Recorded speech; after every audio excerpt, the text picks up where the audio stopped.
So here we are going to discuss a problem on redemption of preference shares.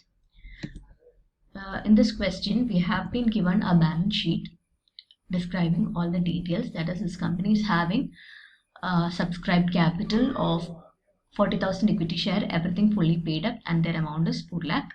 Then they also have 18,000 preference shares of rupees 10 each, fully paid, 1,80,000. Then reserve and surplus 4,80,000, current liabilities 40,000, fixed asset they have 7 lakh, and current assets 4 lakh. Now the question is, they are planning to redeem the preference shares on 1st of April 2008 at a premium of rupees 5 per share. The whereabouts of the holders of 1,500 of such shares are not being known. So we don't know the whereabouts of 1,500 shareholders. At the same time, the company is also planning to give a bonus issue to equity shareholders at par, that is 1 share for every 4 shares of equity shares held.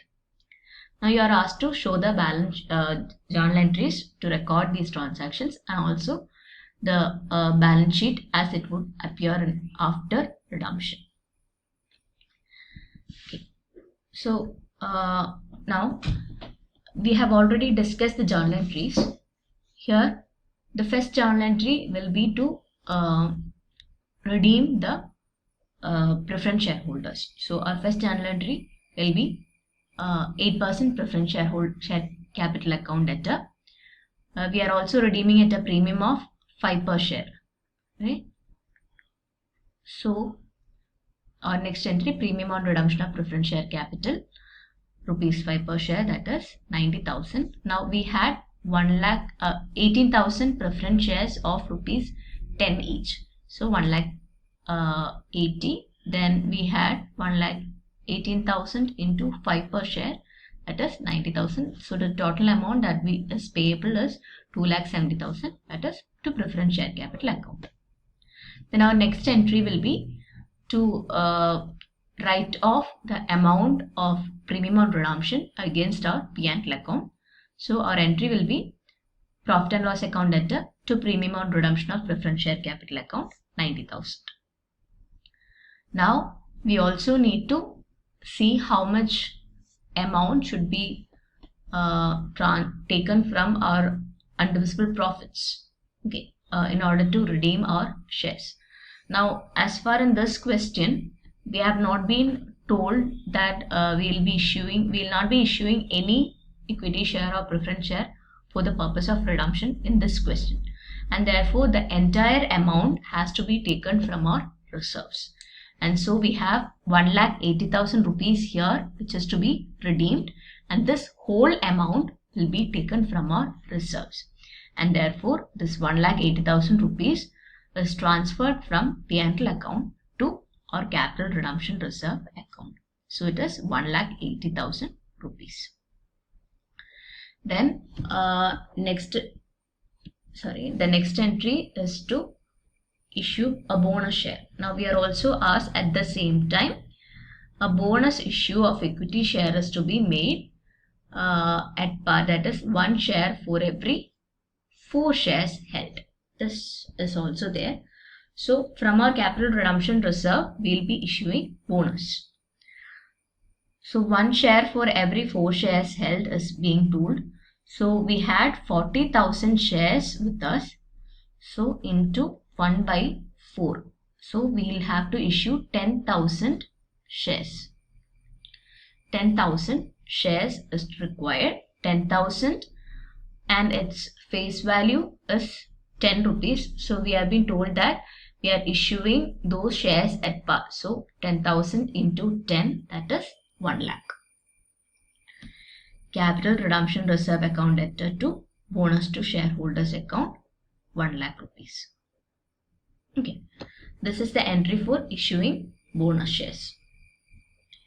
Then in our next entry, we'll have to provide these bonus shares to our shareholders. So for that, we are giving the entry bonus to shareholders account debtor to equity share capital, 1 lakh. And our final entry, that is preference shareholders account debtor to bank. That is, we are paying the preference shareholders account. So it will be 2,70,000 rupees. Preference shareholders account debtor to bank. So in this 2,70,000 rupees, we were not able to find out the a few shareholders, that is 1,500 shareholders, right? So from this we'll have to deduct that particular amount, that is whatever was to be given to the this 1,500 shareholders. We are not able to find them, so we cannot hand it over to them. Instead it will appear in our balance sheet, so that has to be adjusted, and therefore the total amount that we are paying will be, our actual amount to be paid is 2,70,000, right? From that we will be deducting the amount payable to these 1,500 shareholders. So including premium we will have to pay 15 per share. So this will be 22,500. When we deduct it from 2,70,000, we will be getting 2,47,500. 47,500 will be the amount payable to, or will be the amount that we are paying to the preference shareholders. So this is about the journal entries. Now let us quickly see how it will be reflected in our balance sheet. So in our balance sheet, the first item is our equity share capital, 40,000 equity share capital, 40,000 equity share capital, and with that we are also adding 10,000 bonus shares, right? So now total we have 50,000 equity share capital of rupees 10 each. So the amount will be 5 lakh, that is 50,000 into 10. 40,000 is for the existing and 10,000 is the bonus shares. So 50,000 into 10, 5 lakh will be the issued capital or the subscribed capital of our equity shareholders. Then coming to the reserve and surplus account, out of this we have already taken some amount, that is what was our balance previously. Okay, here we had 4,80,000 rupees, and from that we already took 90,000 and again a 1,80,000 rupee. So from this 4,80,000 was our previous balance. From that we are deducting 1,80,000 rupees, and also we are deducting 90,000 rupees, and the balance will be 2,10,000 rupees. Then we also have a balance in our CRR account, that is capital redemption reserve account. We had transferred 1,80,000 rupees to CRR account, and we had utilized only 1 lakh rupees for issue of bonus shares, and so our balance will be 1,80,000 rupees minus 1 lakh rupees. So it will be 80,000. Then our current liabilities, we already had 40,000. Then this amount, that is we are bound to pay this 15,500 into 15, that is 22,500,000 rupees, which we were supposed to pay. It is outstanding now, but we were not able to pay it because we couldn't find the shareholders, and so this amount will be appearing on our liability side as outstanding claims, that is 1,500 shares into 15 rupees. So that is 22,500. Now moving to our this is not current liability, this is fixed assets.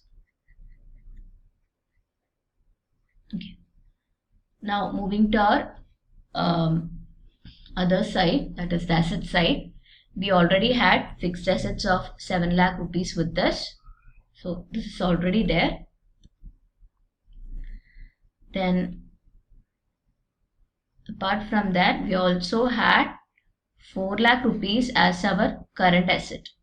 Previously, we had 4 lakh rupees as our current asset, but now we don't have that because inside current asset we have another item called cash, which we already used to cash or bank, okay, which we already used to pay our preference shareholders. So from this 4 lakh rupees which was there, we'll have to deduct 2,47,500 rupees.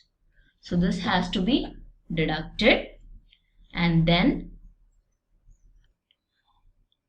our final balance will only be 1,52,500,